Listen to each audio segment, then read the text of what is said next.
քննում է Գագիկ Ծառուկյանի խափանման միջոցի հարցը, երեկ քննչական կոմիտեն ծավալուն հաղորդագրություն էր տարածել, նախ այդ հաղորդագրությունից դուք ինչ եք հասկացել, ինչ է մեղսագրվում Գագիկ Ծառուկյանին։ Այդ հաղորդագրությունից նույնիսկ քննչական կոմիտեն ոչինչ չի հասկացել, որովհետև այնտեղ որևէ բովանդակություն չկար ու չէր էլ կարող լինել, քանի որ հրահանգը իջեցվել է Նիկոլ Փաշինյանի կողմից վրեժխնդրություն իրականացնել Գագիկ Ծառուկյանի նկատմամբ, բայց որ այդ փոքրիկ բռնապետը այդքան փոքրոգի ճղճին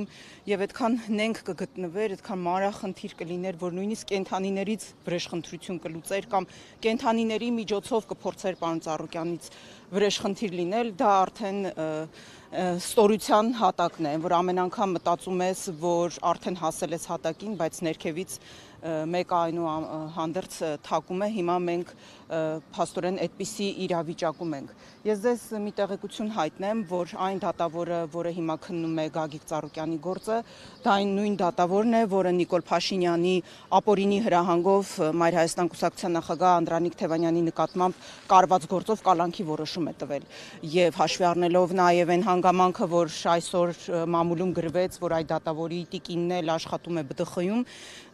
կարծում եմ արդեն պարզ է, թե ինչ որոշում ինքը պիտի կայացնի կամ առնվազն այսպես ասեմ, շատ քիչ ժամանակ է մնացել, մի քանի ժամից մենք արդեն կտեսնենք նա այդքան համարձակություն կգտնի իր մեջ դեմ գնալու ապօրինի հրահանգին, թե կդասվի այն դատավորների շարքին, ովքեր Նիկոլ Փաշինյանի ասածին չեն կարողանում ասել չէ։ Քննչական կոմիտեի տարածած հաղորդագրությունից ստացվում է, որ Իրանի Իսլամական Հանրապետության քաղաքացի է տուժողը։ Հիմա ուզում ենք հասկանալ, այդ քաղաքացին է բողոքել, ինչ է հիմք հանդիսացել քննչական կոմիտեի համար, որպեսզի սկսեն վարույթ, նախաքննություն իրականացնել, գալխուզարկություն իրականացնել, հետո արդեն կալանքի միջնորդությամբ հանդիպել։ Եթե հաշվի առնենք, այսպես հումորով ասենք, առյուծների երեկվա ձերբակալումը, գուցե նաև առյուծներն էլ ցուցմունք տված լինեն Գագիկ Ծառուկյանի դեմ։ Ես ձեզ առաջարկում եմ, որպեսզի այդ մանրուքների մեջ չմտնենք, որովհետև այս գործերը ի սկզբանե պարզ է, որ կարված են, որ տեղի են ունենում Նիկոլ Փաշինյանի ապօրինի հրահանգով, հետևաբար այնտեղ ինչ հիմարություն ասես, որ կարող են գրել։ Նույն տեսարանը մենք տեսել ենք Անդրանիկ Թևանյանի գործում, որ ամենաստոր մեղադրանքը ներկայացրեցին, բայց իրականում գործում ընդհանրապես որևէ նյութ չկա։ Ոչ միայն պետական գաղտնիքի վերաբերյալ որևէ դրվագ չկա, թեև իրենք բոլոր հարթակները օգտագործում են ասելով իբր Անդրանիկ Թևանյանը պետական գաղտնիք է հրապարակել, լրտես է եւ նմանատիպ այլ ապուշություններ, այլ ընդհանրապես գործում որևէ նյութ չկա եւ դա փաստաբանը ինքն է նաեւ նշում, այսօր նաեւ Անդրանիկ Թևանյանն էլ էր ուղերձղել, կարծում եմ հասցրել եք ծանոթանալ, ինքն էլ էր ասում, որ թե դատարանում, թե կենտրոնական ընտրական հանձնաժողովում մեղադրող կողմը հենց ինքը հրաժարվել է այդ պետական գաղտնիքի մեղադրանքից ու ընդհանրապես կոչ էր անում միասնականության, որովհետեւ այո, այսպիսի տեմպերով, այսպիսի պառակտվածությամբ կամ հատվածական պայքարների, այսպիսի օջախներով, անձնական շահերը ավելի առաջ դասելով մենք լավ տեղ չենք հասնելու կամ ընդհանրապես որևէ տեղ չենք հասնելու։ Ի վերջո եկել է ժամանակը, որպեսզի ընդդիմությունը միավորվի, իր ջանքերը միասնական դարձնի, միասնական ճակատ ձևավորի եւ առնվազն գոնե այս քաղբանտարկյալների թեման այն առանցքը կարող է լինել, որի շուրջ ընդդիմությունը կարող է միավորվել եւ երեք մենք դրա վկայությունը արդեն տեսանք, որ տարբեր ընդդիմադիր ուժեր իրենց հայտարարությունը եւ իրենց սատարումը հայտնեցին թե Գագիկ Ծառուկյանին, թե ընդհանրապես բոլոր քաղբանտարկյալներին եւ ես կարծում եմ, որ այս գործելավոճը պետք է ել ավելի խորացնել եւ ավելի մեծ ծավալների հասցնել ու ի վերջո դարձնել միասնական ճակատ, որովհետեւ այս թուրք-ադրբեջանական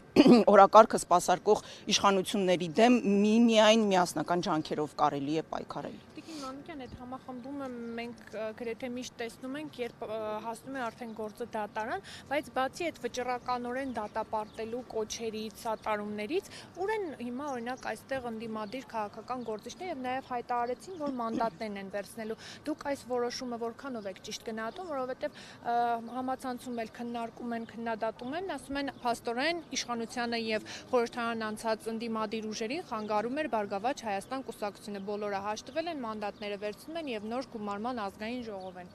Առաջին դրվագով ցավոք ես ձեզ հետ պիտի համաձայնեմ, որովհետև այո, այստեղ պիտի լինեին ընդդիմադիր բոլոր ուժերը, որովհետև կրկնում եմ, սա իմը քոնը չէ, իմ կամ քո քաղբանտարկյալ տվյալ պարագայում գոյություն չունի, որովհետև ի վերջո այսպես բոլորին կալանավորելով ինքը գնալու է ու որևէ մեկը չի էլ մնալու, որ գա դա դատարանի